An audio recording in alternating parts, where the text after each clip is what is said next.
Kita mulai. Bapa di surga, terima kasih ya Tuhan, karena kasih-Mu Kau selalu memberkati kami. Dalam nama-Mu kami berdoa. Amin. Ya. Ini akhir dari Nabi palsu sesuai nubuatan Yesaya. Yesaya 65. Yesaya sampai 66. Yesaya, kitab Yesaya, itu yang paling dikutip di kitab Perjanjian Baru. Sama Yesus pun. Yesaya yang paling dikutip. Jadi Yesaya tuh apa kayak gospel. Tapi ditulis perjanjian, makanya bilang hebat. Ini. Ya, ini Yesaya 65. Udah mau akhir. Yesaya sampai 66 ya. Tapi 65-66 tuh bikinan orang ya. Aslinya nggak ada loh. Cuman ayat per ayat aja. Cuman dikasih nomornya supaya gampang. Nah, Yesaya 65 ayat 1. Aku telah berkenan memberi petunjuk kepada orang yang tidak menanyakan aku. Aku telah berkenan ditemukan oleh orang yang tidak mencari aku. Aku telah berkata ini aku kepada bangsa yang tidak manggil nama. Ya, jadi gini ya ceritanya. Pan Israel atau dunia di bawah agamawi, di bawah nabi palsu. Ya, kayak kalau lu perhatiin tuh ya, waktu itu balik tuh Elia, dia pakai apa waktu di Karmel, itu batunya tuh batu asli, nggak boleh batu bata, buatan manusia. Ngerti ya? Tamannya tidak ada taman-taman. That is why, kalau lu dengar tak menara doa, bohong semua. Itu manusia punya bikinan. Ngerti ya lo? Kalau ngerti lo, nggak bisa. Karena ada tangan manusia. Ada orang yang punya hati Tuhan. Yang ini. Namanya Daud. Dia mau bangun rumah Tuhan aja Tuhan tolak. Tapi di sini lu banyak pendeta. Mau bangun menara doa. Lu bangun rumah doa. Lu kira diterima Tuhan. Gua kasih tahu lu. 100% ditolak. Karena tidak sempurna. Gue lupa itu di mana ya. Sama Daud ya. Tahu nggak? Ini kira-kira ya. Nabi bilang, sejak kapan gue punya butuh rumah? Aku selalu kelilingan. Ya, terus ngomong apa? Hah? Yang punya rumah, punya kandang itu namanya serigala. Enggak. Serigala dan satu lagi apa tuh? Serigala itu yang punya palungan. Iya, burung punya sarang sama serigala, punya liang. Tahu nggak? Tahu burung apa? Pakai angin, dari angin mengambil benih di Matius 13. Benih, itu udah tahu dia. Enggak sebetulnya, enggak, itu si burung itu preacher yang mengambil surga. Jadi pemimpin agamawi punya rumah. Serigala yang suka makan daging punya kandang. Tuhan nggak punya. Ngerti nggak? Pendeta besar lu punya rumah gereja gede lu. Lu nyapuin duit seperti serigala dan mulut lu kayak burung yang mengambil kebenaran kasih Tuhan. Ngerti nggak? Itu yang punya rumah. Punya apa burung di apa punya sarang ya, dan serigala punya liang. Tahu nggak? Punya pendetanya itu serigala atau gini, ada dua, gue pernah tahu. Kalau nggak burung, serigala yang mana? Kalau yang serigala, kalau yang burung tuh apa mengambil kebenaran firman Tuhan, benih. Itu mesti bening loh. Kalau yang serigala lu makan daging lu, tau nggak? Itu lebih palsu. Di mimpi Daniel, nabi palsu diwujudkan seperti beruang yang di mulutnya ada rusuk manusia. Itu di mimpi Daniel. Kenapa ada 4 binatang di Daniel? Yang pertama itu adalah yang bentuknya tuh seperti singa, tapi dia mukanya kayak orang. Jadi seperti orang, ya toh, bergantung pada diri sendiri, dirimu sendiri, gitu ya, kayak itu. Yang kedua itu yang kepalanya 4 ke seluruh dunia. Itu kayak cita, kayak apa tuh 4. Itu agamawi, menguasai dunia. Itu yang ke ini. Yang ketiga adalah seperti beruang yang mulutnya baru makan daging, rusuk manusia. Nabi palsu. Jadi kalau you liatin ya, burung itu kan makan firman Tuhan. Ya, dia burungnya tuh bukan burung makan orang loh. Makan kebenaran firman Tuhan. Jadi seharusnya Tuhan bagiin firman, dia bagiin teologi, firmannya jadi hilang, ditafsirin sama dia, lo ngerti nggak? Pakai ilmu tafsirnya, sehingga firmannya jadi hilang. Ilmu tafsirnya yang keluar, itu burung. Itu agamawi. Ya, tangkap ya. Berbagai-bagai angin pengajaran itu dari angin. Jadi yang agamawi, yang di pulpit itu modalnya apa? Angin. Ngomong. Dia ngomong doktrin A, doktrin B. Wah, langsung dunianya keruh gitu loh. Angin, kayak burung. Kalau serigala lain. Serigala makan daging. Makan orangnya. Orangnya dimakan. Nah itu, nabi palsu. Makanya Tuhan bilang, serigala, burung punya sarang. Serigala punya liang, liang, gitu. Tempat tinggal. Tapi anak manusia enggak, gitu loh. Tuhan enggak, gitu loh, ya. You understand? Dan itu begitu, makanya dibilangin, ini sarapan gereja kan serangnya bikin taman-taman sama batu bata. Batu bata bikin manusia, jadi mesbah. Ya, gue tahu, kalau zaman dulu bikinnya batu bata. Kalau sekarang gue tahu pakai beton, oke lah, gitu loh. Tinggian gitu loh. Dulu bikinnya batu bata. Ya, man-made, nggak boleh loh. Lu tahu mesbah ya, mesti dari batu alam. Ya, dari Tuhan semua. Itu maksudnya. Ya. Jadi ini, nih ya.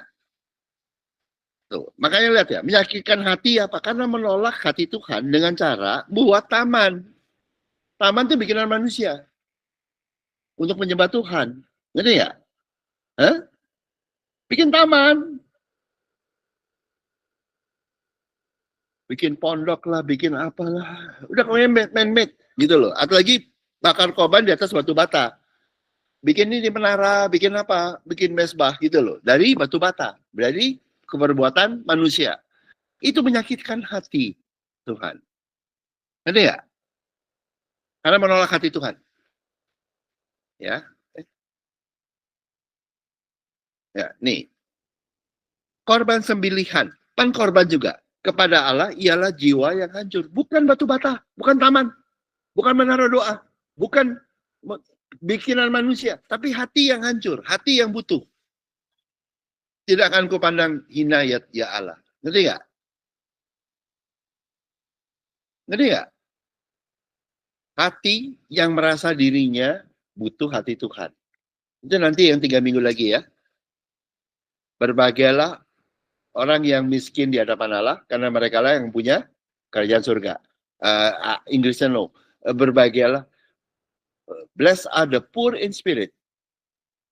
Hatinya yang miskin. Nah, itu kayak ini hancur ini. Karena mereka lah yang punya kerajaan surga. Bukan miskin di hadapan Allah. Bukan. Poor in spirit. Yang miskin hatinya di hadapan Allah. Bukannya miskin fisik. No. Ini, hati yang patah rambut tidak ini. Ini diterima. Ngerti nggak? Jadi gini, kalau udah ini, tidak akan ini, habis itu kamu datang, Tuhan hatiku hancur gitu-gitu. Nah, Tuhan kasih hati yang baru. Ngerti nggak? Baru dapat berkatnya. Banyak orang minta berkatnya. Banyak orang minta kuasa Roh Kudus. Kuasa dari Trinitas ketiga. Tapi menolak hatinya Tuhan. Dapat nggak? Nggak dapat. Kalau nggak dapat gimana caranya? Oh, pakai kursus bahasa lidah. Supaya lebih jago lagi. Gila nggak lu? Mau kuasanya Roh Kudus, kuasanya ini. Padahal sebetulnya namanya Roh Kudus, Roh Allah, Roh Kudus adalah fungsi. Lu terima hatinya dia, kamu dapat kuasanya. Tapi manusia dasar lu teologi maunya tuh kuasanya, nggak mau hatinya. mau ininya. Jadi mau hatinya Tony, nggak mau hatinya Tony, ya San?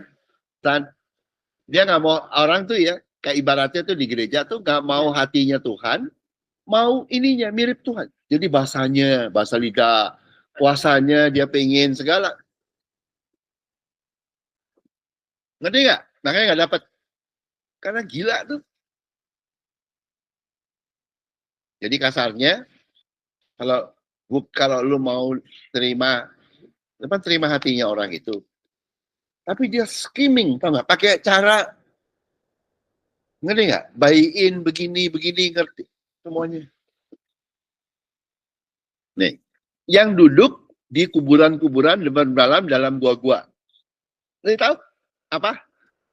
Mana doa lu? Gua doa. Gua doa. Apa? Bukit doa. Tuh udah dibacain tuh. Yang memakan daging babi dan kuah daging najis ada di dalam. Makan daging babi. Makan firman najis, lu tahu nggak itu maksudnya? Makanya bukan firman yang benar, tapi firman teologi. Itu yang najis. Kenapa, Mbak? Babi kotor. Oke, makanya itu seperti itu. Jadi dia seperti itu. Ya. Yang berkata, menjauhlah, janganlah meraba aku, nanti engkau menjadi kudus. Jadi pakai ini. Ya. Ini di agamawi. Ya. Hampir semua. Oh, no. I think I'm wrong. Semua. Ya. Ya. Lo kalau di Katolik, yang pop, beda. Ngerti nggak? Ininya beda. Kardinal. Ini ada layer. Ya. Gitu. Kalau di Calvin, bangsa dipilih, yang dipilih, ditentukan. Yang enggak tahu kenapa, tapi sial lu lah. Pokoknya lu masuk neraka, gua enggak. Gitu loh. Yang Calvin, kan begitu. Kalau lu nggak selamat, ya sial lu, gua nggak tahu kenapa. Gila lu bedain status gitu, tahu nggak? Jadi ada yang kudus, ada yang kurang kudus. Kalau yang di Pentakost, aduh. Gimana tuh Dewi? Yang pendetanya tuh. Kopernya dibawain, ininya dibawain. Itu yang di Ecclesiastes, ya. Itu dibilang, aku melihat kejahatan yang terjadi di bumi, yaitu ya prince hamba duduk di kuda, dan yang prince yang anak raja, pangeran, malah yang nuntun hamba yang duduk di atas kuda. Itu kejahatan. Anak Tuhan jadi kayak hamba, ngeladenin hamba Tuhan di atas kuda. Itu dibacain tuh di pengkhotbah. Ya. Itu tadi ada tuh, gua nggak inget lah ayatnya gitu tuh. Jadi musiapan yang anak pangeran, yang anak raja duduk di atas kuda, hambanya kan megangin di depannya toh. Ini dibalik. Hamba Tuhannya duduk di atas kuda, pangerannya tuh bukan jemaatnya tuh yang nuntun itu. Itu adalah lu ketawa ya, disebutnya itu kejahatan. Lu itu semua tuh ya bohong. Lu bilang hamba Tuhan tapi mau dilayani, lu jangan bilang hamba lah. Lu mau jadi hamba Tuhan mau dilayani, udahlah, jangan skimming kayak iblis. Lu kalau mau dibilang jadi bos, lu bilang jadi bos, jangan bilang jadi sok hamba supaya dilayani. Ngerti nggak kata hamba? Bohong, maunya jadi bos.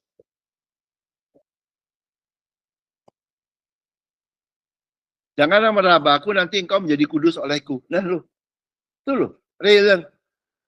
Nah ini ya, semua ini seperti asap yang naik ke dalam hidungku, seperti api yang menyala sepanjang hari.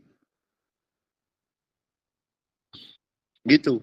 Ajaran nabi palsu telah membuat manusia menjadi sombong. Semua agama tuh, layer. Ada yang lebih kudus apa?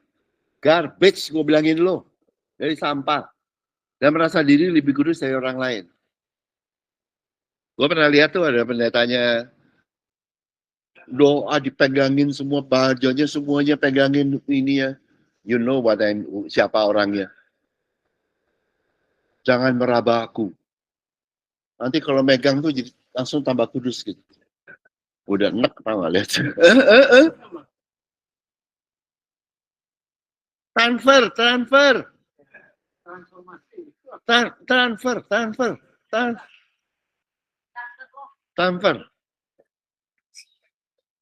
Tahu nggak? Itu yang kayak begitu. Tuhan bilang apa? Gini, udah begitu Tuhannya tuh. Seperti asap yang naik ke dalam hidungku, seperti api yang menyala sepanjang hari. Hah? Oh, yang kayak gitu sebentar lagi lo jangan kira ini nih, yang serigala lo jangan main-main lo. Lain lo ya. Yang burung gue bilang masih oke lo, pemimpin agamawi. Yang serigala lo, go to hell, satu one way ticket lo, gue kasih tau lo. Hah? Nabi palsu masuk neraka. Agama enggak. Masih menderita di bumi tapi nanti belajarnya di surga. Mereka kan agamawi. Kalau yang lebih palsu jangan main-main lo, one way ticket gue kagak bercanda lo. Sesungguhnya telah ada tertulis di hadapanku, aku tidak akan tinggal diam, malah aku akan mengadakan pembalasan. Ya, pembalasan dari diri mereka. Nah, ini musuh Tuhan, nabi palsu. Atas segala kesalahan mereka sendiri maupun atas kesalahan nenek moyang semua serentak. Tuh. Kayak air bah, kayak Great Revolution sekaligus. Kayak datang dan habis lu, udah nggak bisa balik lu. Gitu tuh. Kayak air bah, tsunami. Ya. Dan sudden, ya. Semua serentak firman Tuhan. Sebab mereka telah membakar korban di atas gunung-gunung. Tuh, bikin lagi lu, bikin gunung lu. Di Bogor ya Pak ya? Sentul. Oke. Menghadirkan aku di atas bukit-bukit. Tuh, hebat lo. Ya, di atas bukit. Ya, dekatnya Pak John, sana. Memang aku akan menakar ke dalam jubah mereka upah untuk perbuatan mereka yang dahulu. Tuhan akan balas nabi palsu dan pengikutnya. Ya. Ini end time ya. Lalu beginilah firman Tuhan, seperti kata orang, jika pada tandan buah anggur masih terdapat airnya, janganlah musnahkan itu sebab dalamnya masih ada berkat. So, ya. Demikianlah aku akan bertindak oleh karena hamba-hambaku. Ya, ini aku tidak akan memusnahkan sekaliannya. Jadi gak semuanya dikirim ke neraka. Ada yang sisa. Gitu loh. Aku akan membangkitkan keturunan dari Yakub dan orang yang mewarisi gunung-gunungku dari Yehuda. Jadi dia cuman mewarisi, cuman nerima. Ya toh? Orang-orang bilangku akan warisinya, hamba-hambaku kan itu. Ini akan keluar, ini hamba palsu. Agamawi itu, ini akan keluar hamba yang benar. Murid Tuhan. Ini loh. Ini end time. Ngerti nggak? Jadi jangan pikir Tuhan akan habisin dulu semua teologi dan nabi palsu. No. Saya kasih tahu. Tuhan kirimin dulu murid Tuhan. Nah, waktu murid Tuhan datang, itu waktunya tuh udah makin dekat untuk Tuhan habisin semua. Ngerti ya?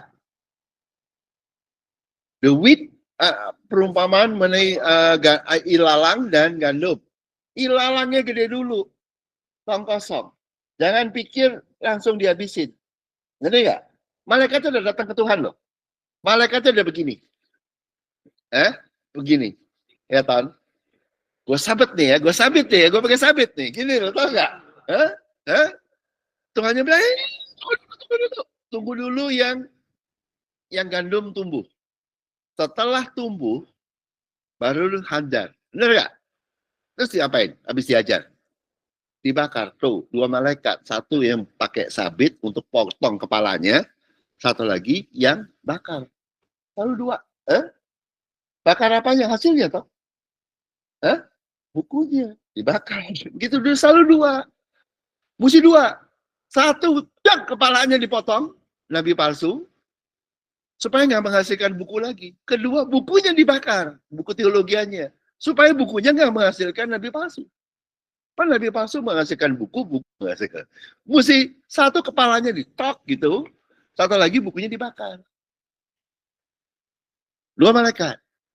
Makanya 2 malaikat juga yang menjaga jalan ke pohon kehidupan dengan kekuatan sendiri. Pakai apa? Pedang berapi. Sama. Pedang untuk potong kepalanya, api untuk bakar bukunya. Tapi bukan kita ya, Anita kamu nggak ada urusan ya. Tuhan semua yang ngelakuin.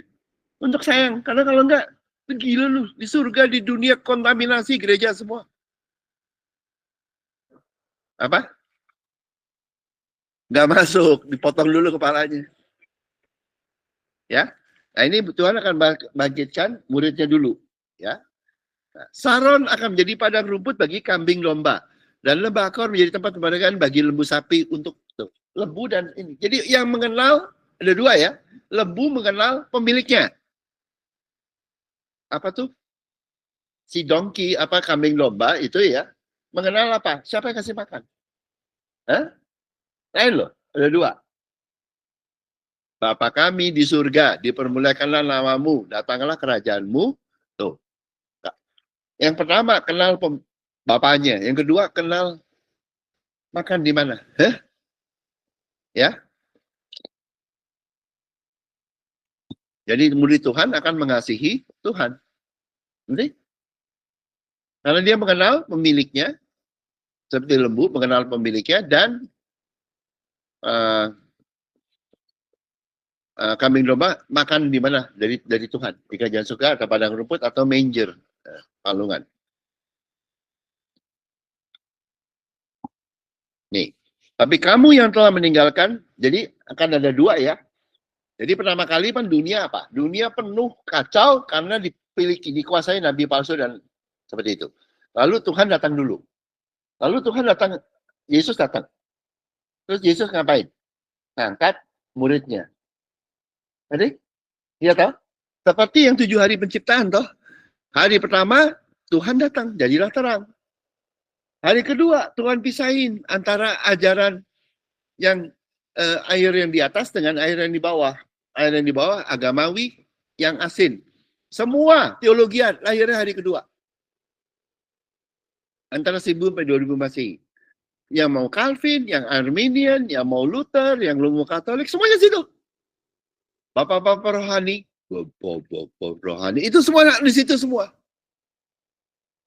Hari kedua, pisahin dari air yang di atas.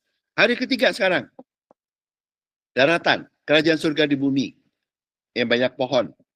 Yang ketiga, kerajaan surga. Tapi apa? Kerajaan surganya itu apa? Dari tanah yang kering, itu menjadi, kalau bahasa Inggrisnya itu, dry earth, dry land. Ya, hari ketiga, itu menjadi ciptaannya, Tuhan ciptakan daratan, hari ketiga, itu menjadi bumi yang penuh dengan pohon-pohon. Karena itu. Jadi, disiram air di atas. Ini hari ketiga. Sekarang, kerajaan surga dibentuk. Di mana yang gandum akan tumbuh. Karena dari air yang di atas. Sebelumnya, ilalangnya tambah banyak. Dan jangan kaget ya, ini tahun 2025. Jangan kaget ya, ilalangnya tambah. Jangan kaget ya, nanti di dunia tambah brengsek. Saya bilangin. Ini 2025, mesti awal. Dari hari ketiga. Nanti dari keempat Tuhan menciptakan bintang-bintang di langit. Nah itu berhitungannya banyak. Ini baru 2025. Jangan kaget dalam hidup kita. Ya ampun, ya agamawi akan melejit dulu. Ngerti nggak? Berhitungan mesti awal. Dan kita 1000 tahun di depan orang lain. Oke, saya kasih tahu. Jangan kaget. Nanti Ibu Agung tahunya di surga nonton. Itu bahasa Alkitabnya, namanya saksi sakti awan. The cloud of witness. Melihat orang lain berlomba di bawah. Itu namanya the cloud of witness. You and me. Sekarang somebody else. Nanti kita you and me, nonton ke bawah. Lihat tuh anaknya Erik yang mana tuh. Serius loh. Lu gak ngerti, lu dipakai untuk sama Tuhan. Lu pasti dipakai karena lu di kerajaan surga. Di mana aja kamu diberkati. Kamu nggak tahu. Nanti anaknya Atet lu liatin. Anak rohaninya nggak tahu, bukan anak dia nggak tahu, tapi dia sendiri nggak tahu. Kayak Lydia di gereja Filipi memberkati dunia melalui Paulus, nggak tahu lah Lydianya. Ngerti nggak? Jadi karya kebaikan Tuhan melalui Tony, melalui Atet, melalui Erik, lu nanti disuruh liatin. Lu punya hebat juga ya. Tanpa sadar lo. Hah? Ngerti nggak? You understand? Itu saksi awan, perlombaan.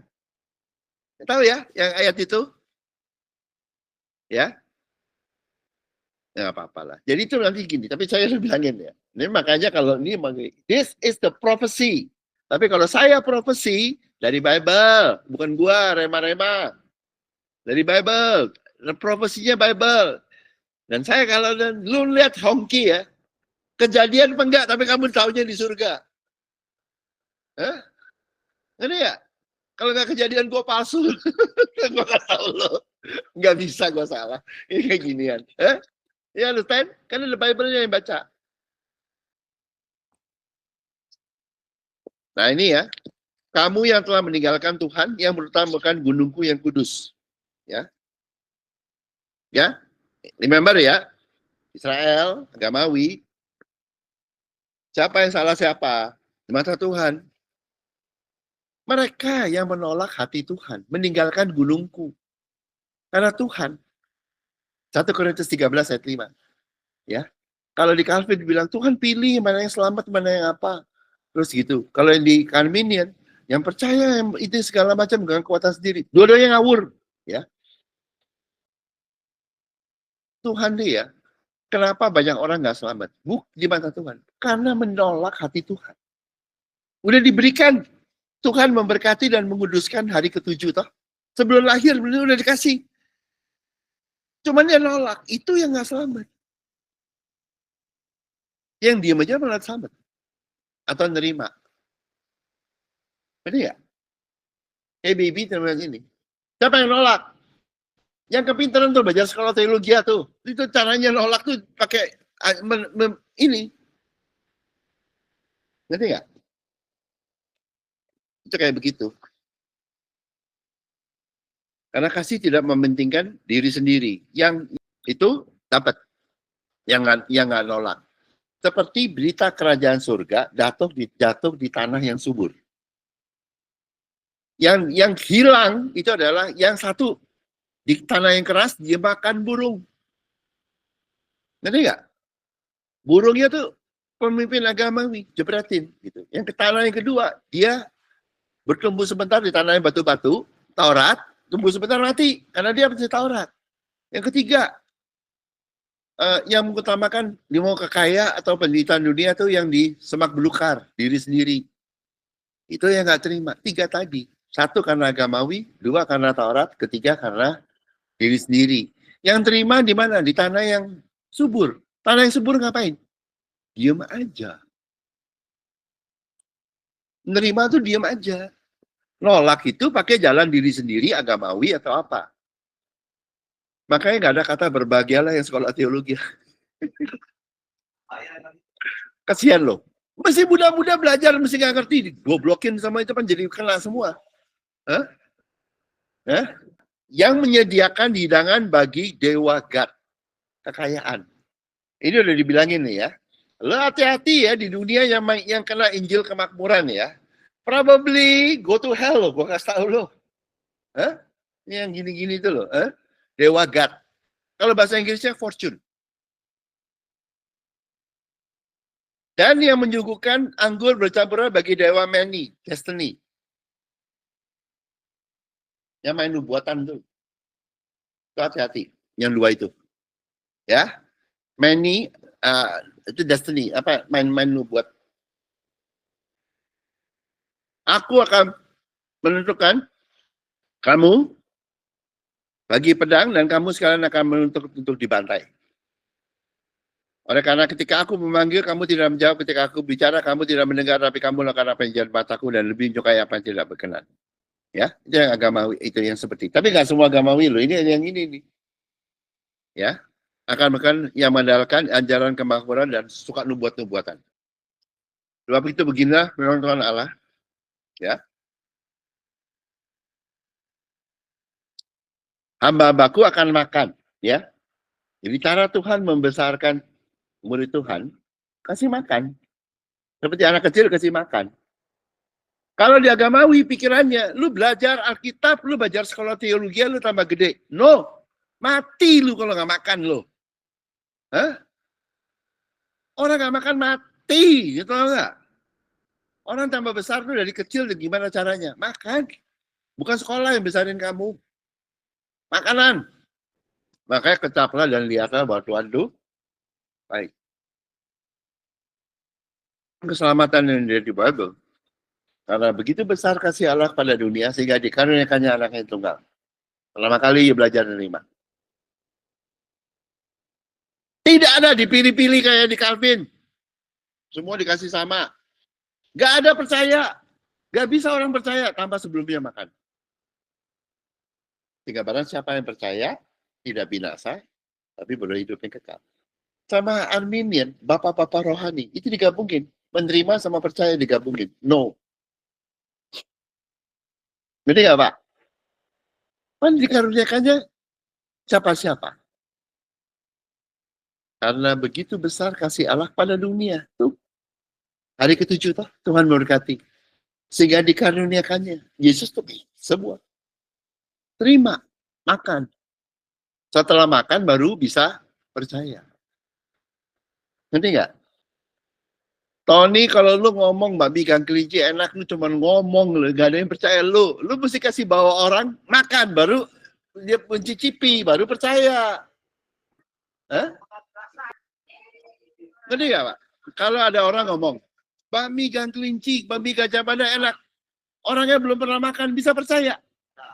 Mana tahu enaknya apa? Asinnya, pangsitnya, baksonya, mana tahu. Kalau udah cicipin, makan. Nah, percaya tuh. Gak usah dipapain. Itu cara Tuhan, mencicipi dulu. Seperti baby. Baby itu kok bisa ya tahu orang tuanya. Gak tahu kapan loh. Lahirnya buta. Belum bisa apa-apa. Cuma bisanya nerima minum susu.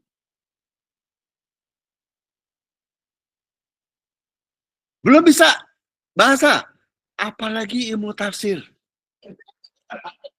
Tahu-tahu dia tahu tuh orang tuanya siapa yang ini. Ngerti nggak? Itu cara Tuhan. Makan. Kemudian melihat tuh babynya buka. Ngelihat. Oh iya yang dua ini beda. Yang perempuan. Ini satu ibuku, satu bapakku. Tahu nggak? Melihat. Lama-lama, oh yang ini orang tua gue. Tuh. Orang tua gue kaya ya. Tuh. Begitu loh. Setelah makan terus. Makanya jangan terlalu kalau dia gamoy, percaya, ditekan habis. Dipompa. Teriak-teriak, jingkrak-jingkrak. Persis kayak Nabi Baal. Hah?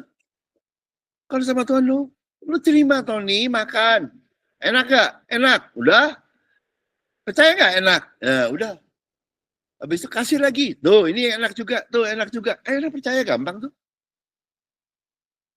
Tuh, makanya hamba-hambaku akan makan, hamba-hambaku akan minum, hamba-hambaku akan bersuka-cita. Nggak, Mbak? Bukannya hamba-hambaku akan belajar di sekolah teologi sampai mati lu gitu, kayak begitu. Hah? Nggak? Nggak pakai otak. Kamu belajar tuh jadi bersuka-cita. Anita dulu belajar stres. Kalau diajakin makan bareng dia happy. Minum makan bareng. Ya, ngerti ya? Cara Tuhan numbuhkan ini begini. Kalau you understand this, then you understand nanti Tuhan. Oke? Kalau ini kelaparan, tahu nggak orang teologi temannya Pak John sampai sekarang mesti suka bedah kitab tuh debatan tuh mesti sampai sekarang juga nggak tahu kesimpulannya apa. Sampai mati gue bilang nggak tahu kesimpulannya.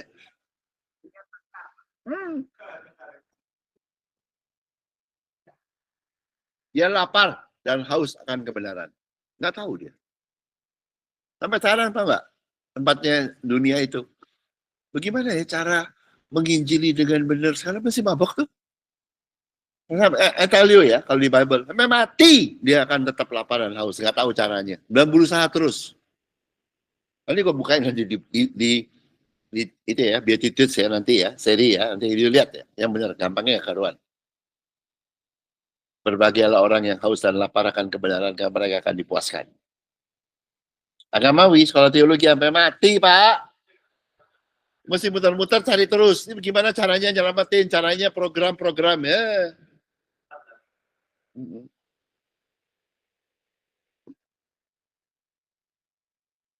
You will know.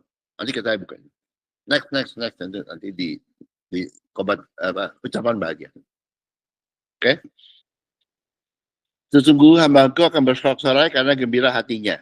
Tapi kamu akan mengerang karena sedih hati dan kamu akan menangis karena patah semangat. Itu capek semua tuh nanti ujungnya tuh. Agamawi sama yang palsu, ya, biarpun kaya, ya, sampai tuanya capek. Dipompa terus masalahnya.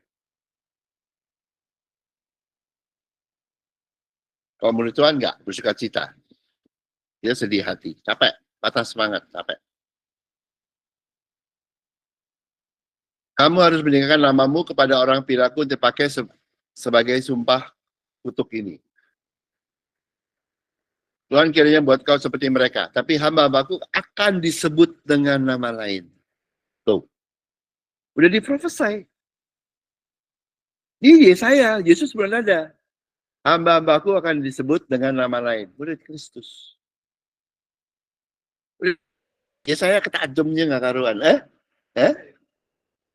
Iya.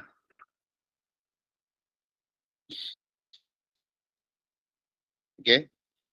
Orang yang hendak mendapat berkat di negeri akan mohon berkat demi Allah yang setia, dan orang yang hendak bersumpah di negeri akan bersumpah demi Allah yang setia, sebab kesesakan yang dahulu sudah terlupakan dan dunia akan menatap hati Tuhan. Jadi Tuhan lupain dan mau mengampuni karena Tuhan nggak pernah berubah.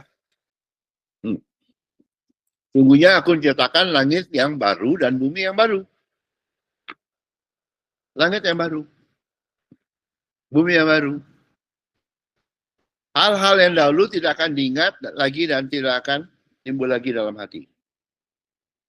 Langit yang baru. Tahu nggak?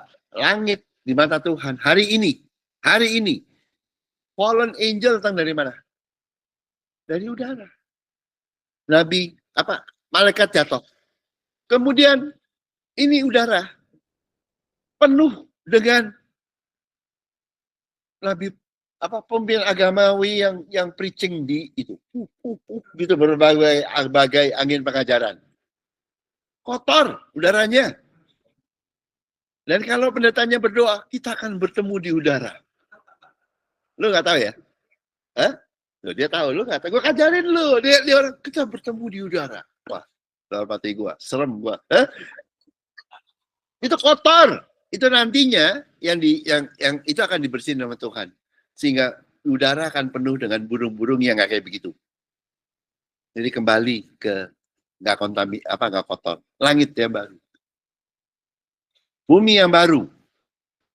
Ini bumi itu udah laut asin samudra gitu ya, dan sebetulnya dan darat tadi juga nabi palsu dikasih yang baru. Will be renewed. Itu yang di hari kelima. Ya, Tuhan menenangkan udara dan danaunya tenang, lautnya, supaya muridnya gampang. Itu di hari kelima. 4.000, kira-kira 4.000-an ya, Masehi. Ya.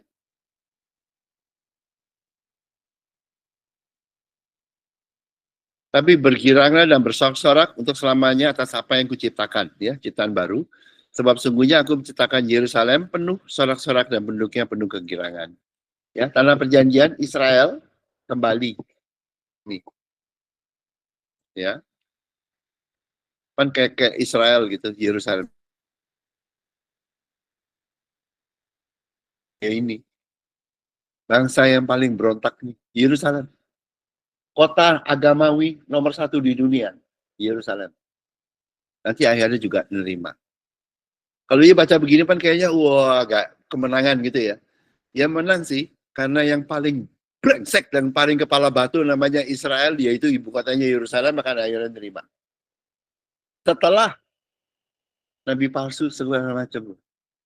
Itu sequence-nya. Udah dibacain. Terakhir. Hari kelima, akhir. No. Tuhan datang untuk semua, untuk bangsa. Tapi yang udah dibilangin yang terakhir itu Israel. Yang paling banyak di neraka itu orang Yahudi. Persentasinya.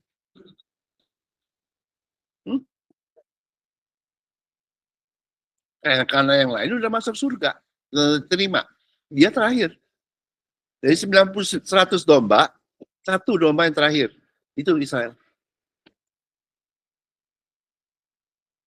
Akhirnya masuk juga ke surga. Setelah banyak yang di neraka. Ngerti ya? Paling nolak terakhir kok.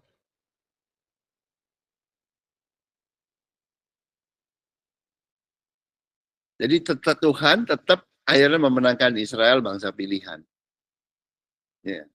Yang paling keras kepala, yang paling nolak. Pak, Israel adalah contoh yang paling buruk di Alkitab. Bukan yang paling bagus.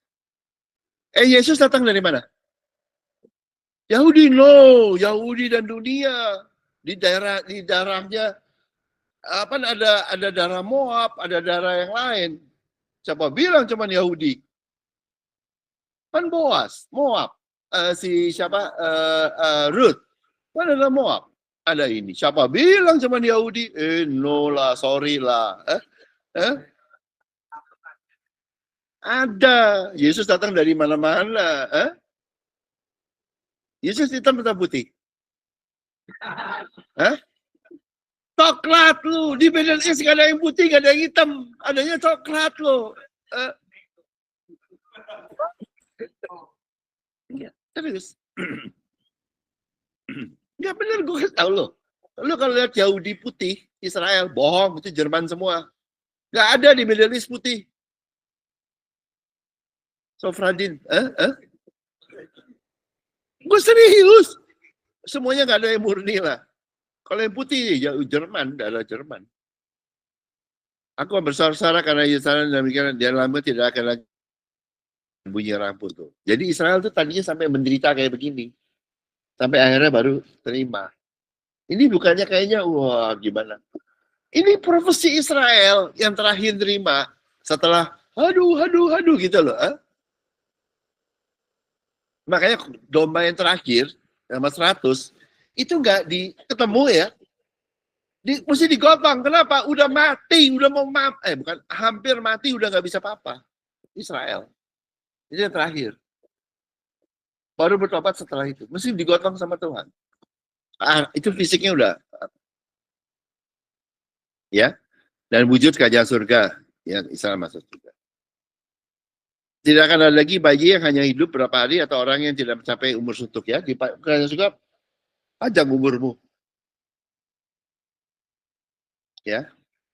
Berumur panjang. Mereka akan mendirikan rumah-rumah, mereka juga kebun-kebun anggur dan makan buahnya. Mereka tidak akan mendirikan sesuatu supaya orang lain mendiaminya dan mereka tidak akan satu orang lain. Jadi nggak akan sia-sia. Vanity, tidak ada vanity. Kalau Salomo kan bilang vanity, semua hidup sia-sia, nggak ada itu. Sebab orang bergerak akan sepanjang umur pohon dan orang pelaku akan menikmati pekerjaan tangan mereka. Justru yang nggak bergantung sama pekerjaan diri sendiri, malah pekerjaannya diberkati. Yang bergantung pada diri sendiri, malah menjadi idol, menjadi idolatry. Jangan buat patung bagimu. Berhala, patung. Jangan membuat patung bagimu. Kalau orang bilang, wah ini patungnya iblis. Enggak. Patungnya dari lu. Jangan membuat patung bagimu. Gitu loh. Yang hidup di dalam kerajaan. Mereka tidak akan bersesuaian, menjunjung dan tidak akan anak yang mati mendadak. Mereka itu keturunan orang yang berkati Tuhan dan anak cucu mereka. Terus sampai keluarga. Ya. Hidupnya di kerajaan surga, keluarganya akan diberkati. Kalau Nabi palsu sampai keluarga. Tutupnya. Maka sebelum mereka memanggil, aku sudah menjawabnya. Tuh. Lain nggak? Ini bedanya nih. Ketika mereka, aku sudah mendengarkannya. Ngerti nggak? Artinya apa? Lu belum berdoa udah diberkati. Belum ngomong udah diberkatin. Kalau lu nggak ngomong, ya tetap diberkatin. Kalau lu ngomong, ya sebelum lu ngomong udah diberkatin. Itu murid Tuhan. Ngerti ya? Ngerti ya? Ngerti ya? Kalau pendeta agamawi perlu pendoa syafaat sabrak-kabrak. Saya tidak HOG, ya. Kalau ada orang doain Hongki, thank you. Doain obat, thank you. Perlu nggak? Enggak. Lah Mbak? Ngerti ya? Kenapa? Ya Tuhan kan udah berdoain saya. Ini kayak gini. Belum panggil dijawab. Belum doa udah diberkatin. Jadi pendoa syafaat perlu nggak? Enggak. Ngerti nggak? Kalau gereja yang tertentu, waduh pendoa syafaatnya. Hah? Ya ngerti nggak? Saya juga pendoa syafaat saya ada loh. Kita juga ada. Siapa? Ada dua. Di Roma 8 ayat 26, 27. Satu namanya Trinitas ketiga, Roh Tuhan. Yang kedua namanya Yesus. Cukup tuh. Berdoa syafaatnya. Ini dia nih. Serigala dan anak domba akan bersama-sama makan rumput tuh. Tuh akhirnya bertobat tuh.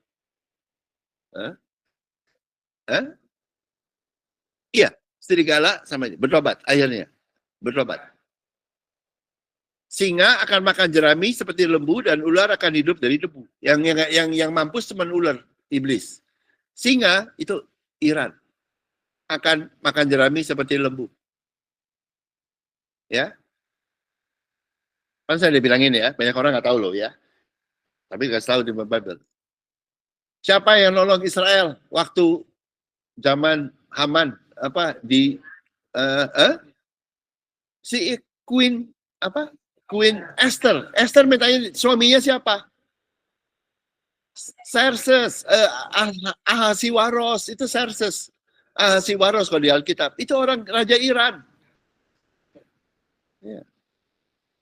Siapa yang keluarin Israel dari Babel? Xerxes, Cyrus. Bukan Xerxes, Cyrus the Great, Iran. Nanti ya? Nanti siapa yang nyelamatin Israel? Iran lagi. Yaitu siapa? Orang-orang Majus. Dari timur, datang ke Yesus. Akhirnya pulang ke Iran. Oh nantinya jadi Kristen sama orang Arab jadi Kristen, itu yang nolong Israel. Makanya jangan kaget kalau Israel mau ngabisin mereka. Karena itu mau biasalah, mau nggak bisa. Gua kasih tahu lu nggak bisa. Itu profesinya. Nanti yang nyelamatin Israel, Iran. Ini ya. Lalu pada Abraham dari situ.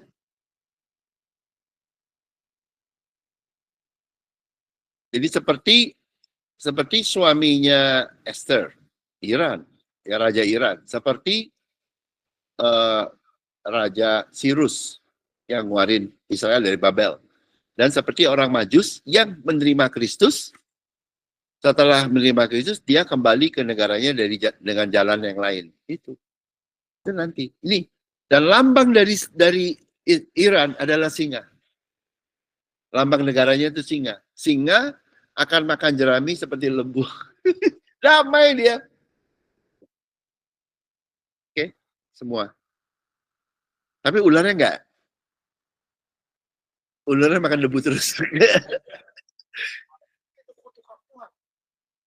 Karena iblis kan begini Pak.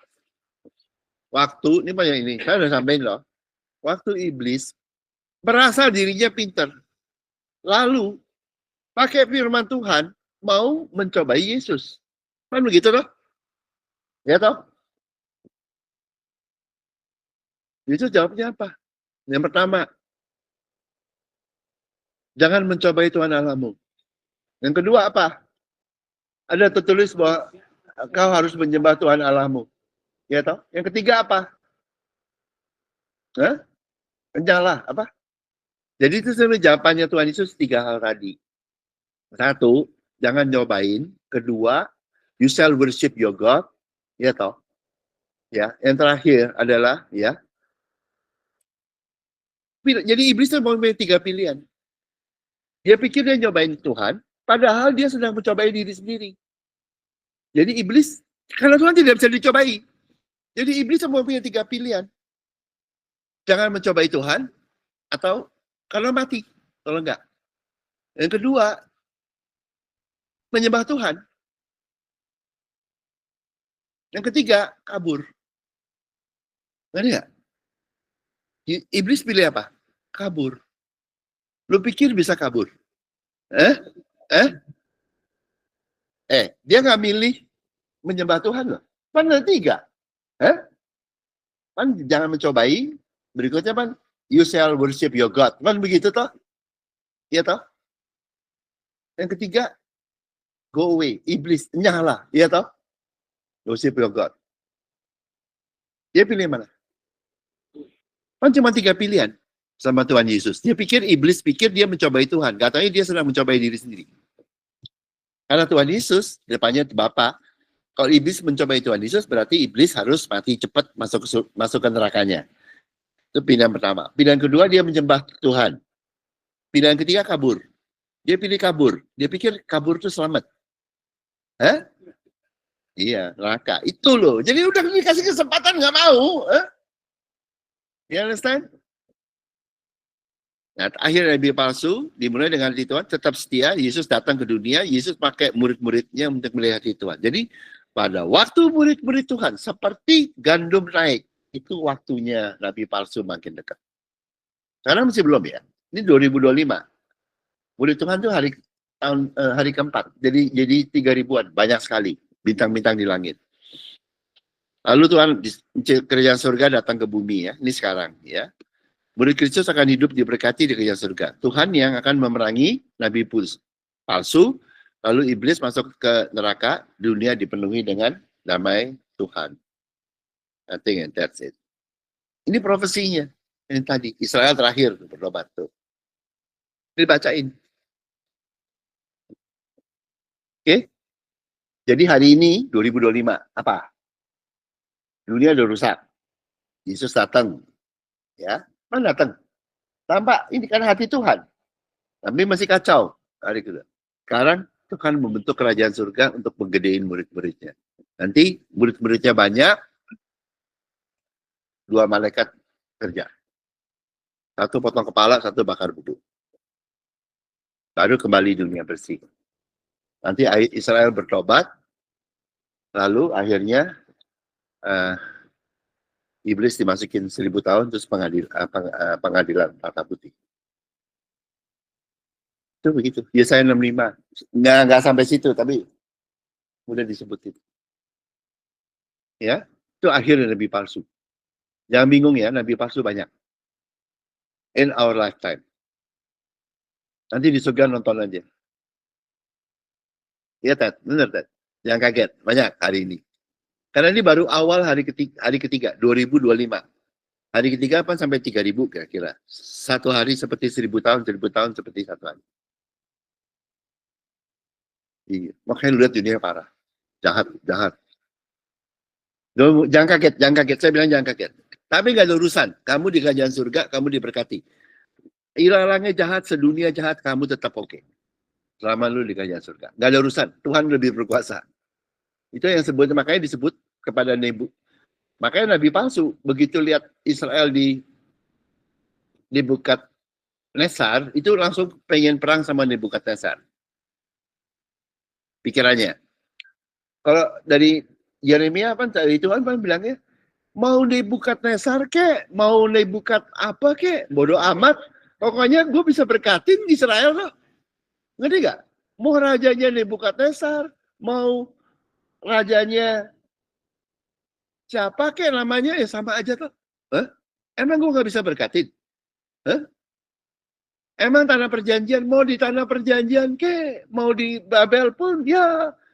Emang kerajaan surga gak bisa turun? Datanglah kerajaanmu. Ngerti gak? Lu pikir kerajaan surga cuma Yerusalem? Tuhan hanya mampu membuat Yerusalem jadi kerajaan. Sukabumi nggak bisa gitu. Kelapa Gading nggak bisa. Lu gila nggak? Nangkap nggak? Makanya itu sebetulnya message-nya waktu Yeremia, message-nya itu. Gimana? Ngerti nggak? Dia kan cuma bilang, kamu normal aja. Bangun rumah. Kebun. Apa punya istri, punya anak, dan nanti mantu segala macam bertumbuh. Maksudnya apa? Lu pikir kerajaan surga berhenti ya? Sejak kalau kamu keluar dari tanah perjanjian. No. Emang Nebukadnezar bisa nyetop Tuhan untuk memberkati? Oh, gitu loh. Nangkep nggak?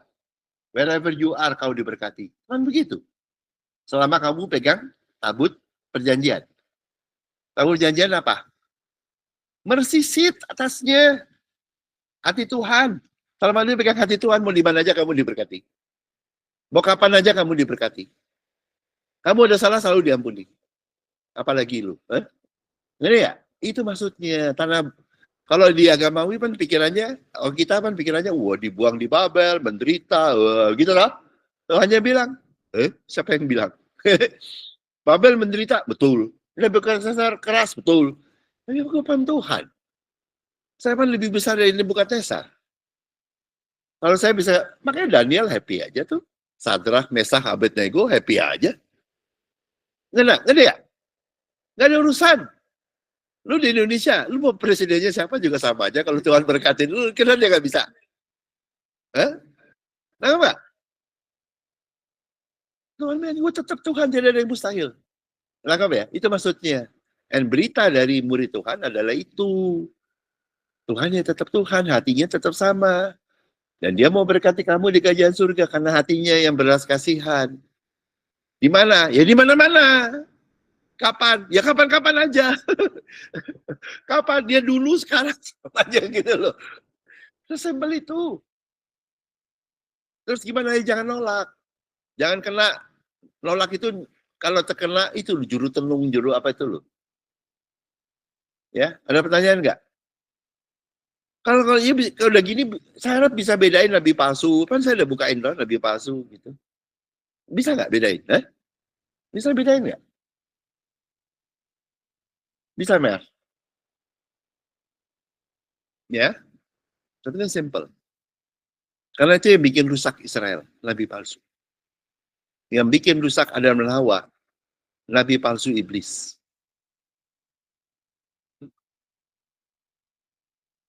Iya, agamawi, iya. Ada dua. Satu yang namanya Farisi, kedua namanya ahli Taurat. Yang Farisi berdasarkan panggilan. Saya dipanggil. Lu hati-hati ya, udah gitu. Udah setengah-setengah tuh, udah kayak gitu. Ya. Karena semua orang dipanggil. Gue bilang gini ya, orang Kristen pikirannya cuma Israel yang dipanggil ya. Gue nggak ngerti ya. Gue begini, gue ngerti, tapi gue nggak bisa nangkep segitu gobloknya. Maksudnya Israel yang dipanggil, ya betul. Orang Israel, orang Kristen dipanggil nggak? Anita dipanggil nggak orang Kristen? Dipanggil lah. Emang cepat. Jadi kalau enggak, di mata orang Kristen, Israel lebih hebat dari orang Kristen. Gila nggak lu? Karena dia dipanggil, yang sini nggak dipanggil. Dan padahal di Alkitab, at least ya, Firaun tuh Mesir dipanggil loh. Disebutin. Nebukadnezar dipanggil, hamba-hambaku yang kupanggil, disebutnya. Nebukadnezar. Hambaku yang kupanggil untuk habisin tuh Yahudi nabi palsu. Memang ada, tahu nggak? Cyrus, Raja Iran, unbeliever, tetap dipanggil. Hukum kasih diberikan kepada semua orang. Kasihlah sesama manusia seperti dikasih. Ya toh, kasihlah Tuhan Allahmu dengan segala hati jiwamu dan segala orang. Jadi berdasarkan hukum kasih, semua orang dipanggil. Bukan hanya pendeta dipanggil full time. Nggak ada itu. Semua orang sama dipanggil berdasarkan hukum kasih. Jadi kalau ada yang bilang saya full time, Tony part time, itu dia lagi bilang secara nggak langsung aku lebih kudus dari Tony. Itu tuh. Tuhan dia bilang, gitu loh nggak? Nangkap nggak? Karena semua orang diberikan hukum kasih. Semua dipanggil full time. Ngerti nggak? You understand? Semua dipanggil. Tapi yang diutus hanya murid Kristus. Oke? Semua dipanggil ke Tuhan. Yang diutus hanya murid Kristus. Yang punya hati dengan Tuhan. Kebanyakan orang mengaku diutus bohong. Itu diutus sama sinode. Yang ngutus sinode. Ya dong. Beda loh. Ya, you understand? Oke, kita tutup ya. Terima kasih Tuhan karena kasih setiamu kepada kami. Kami selalu diberkati karena Engkau begitu baik kepada kami. Dalam namamu kami berdoa. Amin.